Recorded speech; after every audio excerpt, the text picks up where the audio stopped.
Hello everybody, it is time to wrap up September here for the channel. This is Jake, Nerd Level Rising, by the way. Hi, hello. I almost didn't do this video, to be honest with you, because I think if you've been watching my weekly update videos, you already know what my book of the month is going to be. You kind of already know what I read in September.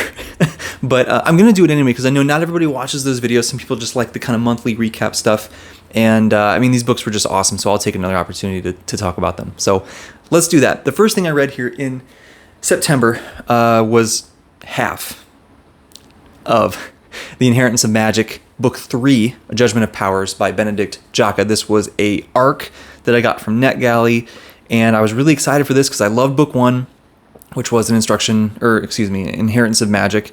Really enjoyed Book 2, although I like Book 1 a little bit more, but really enjoyed Book 2, An Instruction in Shadow. Get to Book 3, Judgment of Powers, and I'm really excited because Book 2 ended on this big cliffhanger. And we get into Book 3, and we kind of jump right back into it. I'm like, oh, awesome. Okay, cool. We get some payoff from that cliffhanger, although we didn't, it wasn't picking up immediately. It kind of, did some things with the structure. But anyway, it was cool. And I liked that. And then it's like, okay, cool. Now let's kind of get back to this general process we've been doing through these books. And it was all the same stuff we've gotten in Book 1 and Book 2. But I think that was my problem. And I DNF'd this thing halfway through because it was just too much of the same that we got in Book 1 and Book 2. It just kind of felt like we were rehashing all the same stuff. It was a progression for sure from where we had been, but it was just really, really slow. It was just really slow.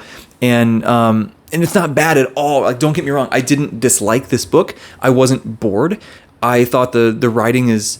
is it the greatest prose you've ever seen in your life? No, but like it's solid. It's fine, right? It's not supposed to be. It's an urban fantasy, right?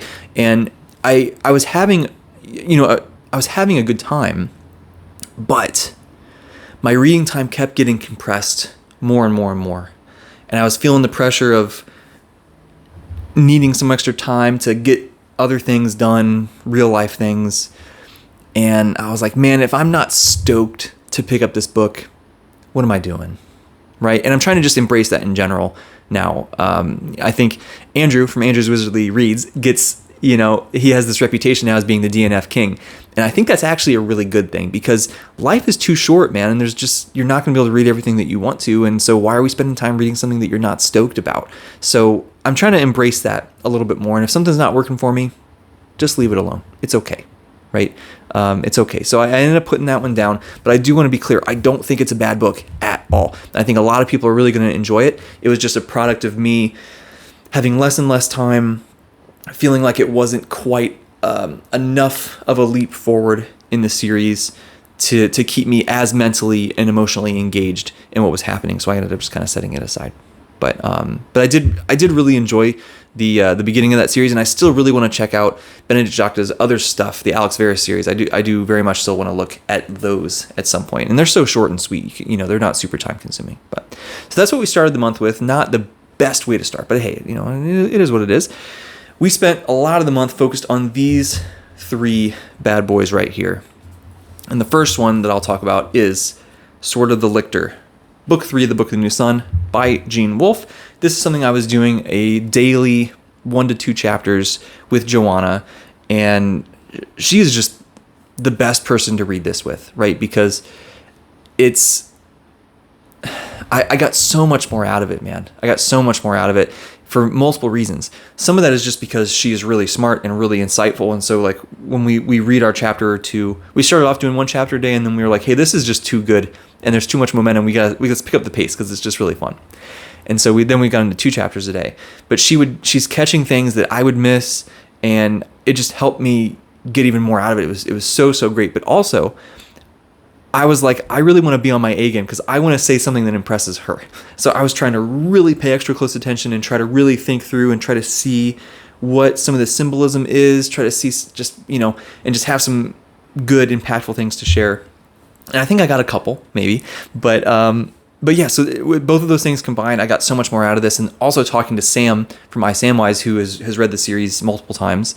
And so he knows it really well. So I was talking to him about it quite a bit. I got so much more out of it from that as well. So I love talking to Sam about this stuff. It was just what a fun experience.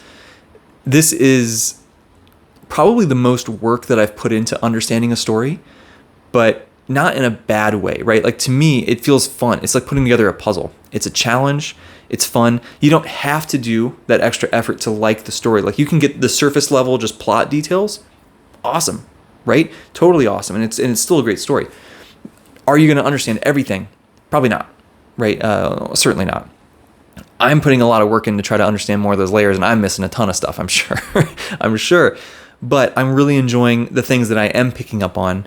And some of it goes over my head. Some of the religious symbolism I just don't know super well. Some of the like geographical things that Gene Wolfe is doing to signpost like where this takes place, for example, I have missed. There was one thing that I caught that I was really happy with, which was really cool, that we sort of got in this book, and I was happy about that. But a lot of it has kind of been over my head. Some of the Severian, our main character, who is, if you're not familiar, this is like a framing narrative. This is Severian in the future telling us his story of how he got where he got. And he is a very philosophical person. And he'll go, often you might have like a few paragraphs or maybe a page and a half at a time of him. He encounters something, and then he'll spend some time just sort of thinking through how he feels about that and his philosophy around that topic. And sometimes it's always interesting, but sometimes I really struggle to follow exactly what's going on, because it's not just him thinking through it, right? It's got Gene Wolfe's prose, which is just gorgeous, but it's also got some of these completely made up fantastical words that are not explained at all.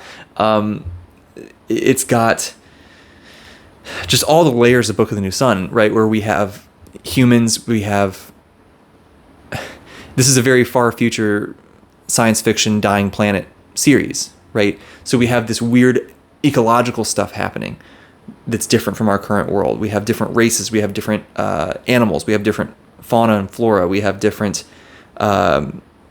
words for all these things. And it's, you're just not going to understand everything, especially your first read through.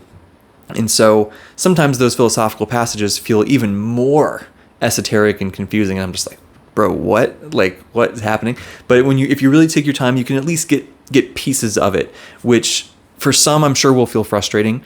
I think as long as you go in with the attitude of like, this is a puzzle that I'm going to slowly piece together, and then I'm going to reread this at some point and piece together more of it. And then maybe I reread this again and piece together even more. And it's sort of this ever evolving process of absorbing this piece of art, the Gene Wolfe. I think it's helpful to think of it in that way. This isn't just a story. This isn't just a book. This is very much an art form. And all books are art.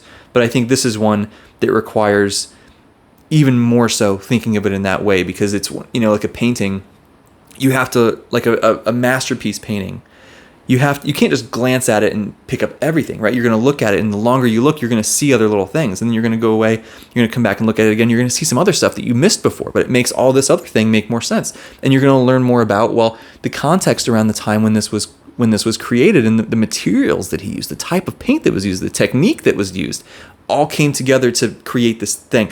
That's kind of what this feels like to me, right? And I don't mean that in a disparaging way towards anything else. It just is one of those that me thinking of it this way, I think has been helpful for me, at least, right?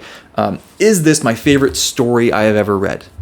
No, but it is one of my favorite reading experiences because of all that stuff I just talked about, and having friends to talk about it with, and just how good the story is in and of itself also, right? So really, really enjoying Book of the New Sun. Can't wait to get to book 4, which is the Citadel of the Autarch, which the plan is to do that before the end of the year. So sometime, I think in November is going to be the plan for that. Probably right after I finish Shadows Upon Time, I think is the goal, to jump into that and finish it there kind of late November through beginning of December there. And I can't wait to see how all this craziness wraps up. We had A Drowned Kingdom by P.L. Stewart. This is book 1 in the series, the Drowned Kingdom series. This is, again, very different. And I think it's helpful to go into this with a certain mindset of this is written in a very, very old style. The prose feels, it feels like sort of a modernized take on these ancient stories, like these Greek tragedies, right? Like the ancient style, right? And so I think that's helpful for the modern fantasy reader.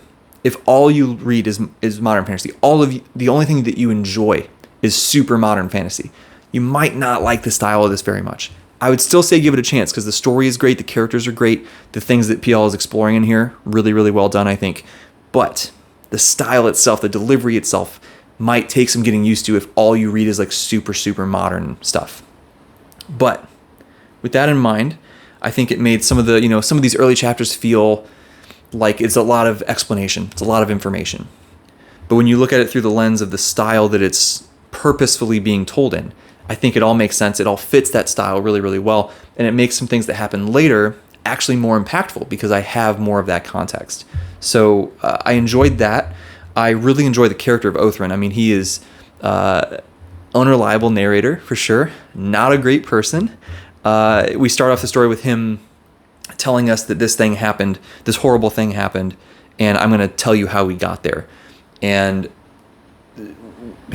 with that in mind, seeing him as we flash back and we see him kind of go through this journey, seeing his younger self, and we're keeping in mind the perspective that he has at these two different points, in the story itself, and then as he's telling us the story, and we see how he describes certain things, and we see the disconnect there. But although he, at least his younger self, doesn't see it, and it's just really interesting that when we get, some of the sequence of events in here really shocked me. It really caught me off guard, and I expected different things, and I really enjoyed that about it.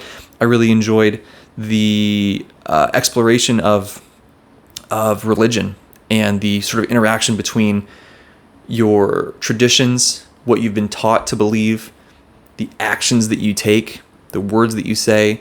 Do those actually back up those beliefs and those traditions and those cultural things? Do you truly believe something just because you say that you believe it, or is it actually about what you do? A clash of different cultures, a clash of different religions, a clash of different peoples and their prejudices that they have against each other, sort of unknowing, not even knowing the other group of people. And then when they interact, it's like, oh, like maybe we have more in common than we thought, but maybe we don't, right? Like there's a lot of really interesting interplay between these things that PL is doing here that I really, really appreciated. Is this the perfect book? No, I think especially some of the dialogue heavy chapters were very dialogue heavy, and I think they could have been cut down a little bit, right? There was some points in some of these monologues that felt a little bit repetitive, or maybe I don't want to say clunky, because it could feel clunky from the modern fantasy lens, but from the style this was written in, I don't think it's clunky. I think it's just sort of the style. But parts of it, I was just like, oh, I wish that was just a little bit different here and there, some of those dialogue heavy parts. But I think some of the explanation heavy parts did not have that problem. I thought it was great. I thought the action was really, really well done. And like I said, those thematic things were great. So I hear that this series just gets better and better and better as you go. This book was not perfect, but I still enjoyed it a ton, and I can't wait for book 2. That'll also be happening in November. As we get into book 2 with that buddy read with that whole group, which, by the way, our discussion of this spoiler-free for the first while, and then spoilers after that over on Shay's channel with our group of the Drowned Kings who did that. And I wish I could take credit for that pun, but I cannot. So, and then Empire of the Vampire by Jay Kristoff, my first Jay Kristoff book. And stark difference between these two and this in terms of the style and the subject matter and really everything. But this was fantastic, you guys. This was fantastic. And I'm not even going to dance around it. This is my book of the month for September. It's between these three. I loved all three of them. But this is some of the most fun I've had reading a book in a minute. And it was just exactly what I needed with how stressful life has been outside of this.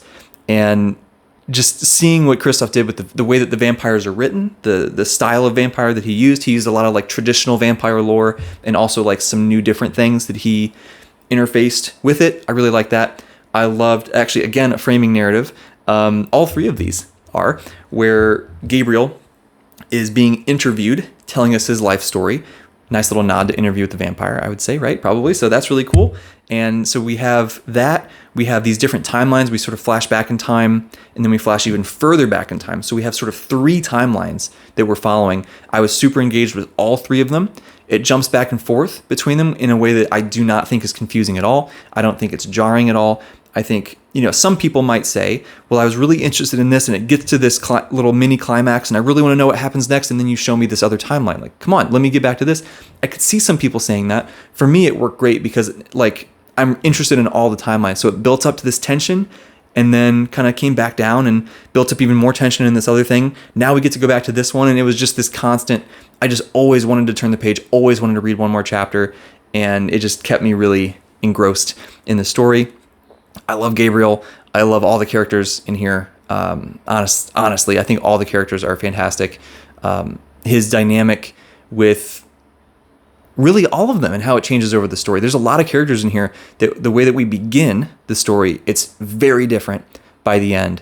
And I really appreciated that. I appreciated seeing the difference in Gabriel from like present day Gabriel versus flashback Gabriel versus even further flashback Gabriel, and how he thinks about things, how he feels about things, his belief systems, how those changed. And then as we got through the story, we learned why they changed. And it was just really great. It was really great. Astrid is my new favorite thing ever. I want Astrid in my life. And, when we do the mid-year freak out next year and it asks about my new book crush, I know who it's going to be. And, we just have this, we have this situation now, guys, where Jay Kristoff might have turned me into a smut reader because, like, I'm not going to lie. There's no such thing as a guilty pleasure, okay? You like what you like, and that's fine. Don't let anyone make you feel weird about that. Those were some of my favorite scenes of this book, okay?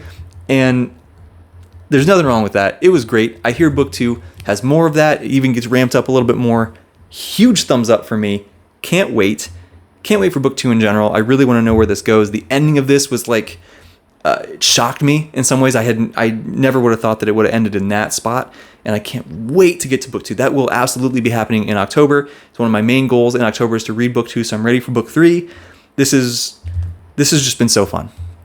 Empire the Vampire, book of the month for September. If you want to get more thoughts on the book and especially spoiler thoughts, I did a live stream with Ashley from Library of a Silver Saint, who was my Empire the Vampire buddy as we ran through this. She was rereading it coincidentally at the same time, and so we did a discussion on my channel where we went through just everything. I know it was actually not everything. I mean, there's more things that we could have touched on probably, but you can't do a live stream for 4 hours. Well, I guess you could, but anyway, you know what I'm saying. So go check out that stream if you're interested.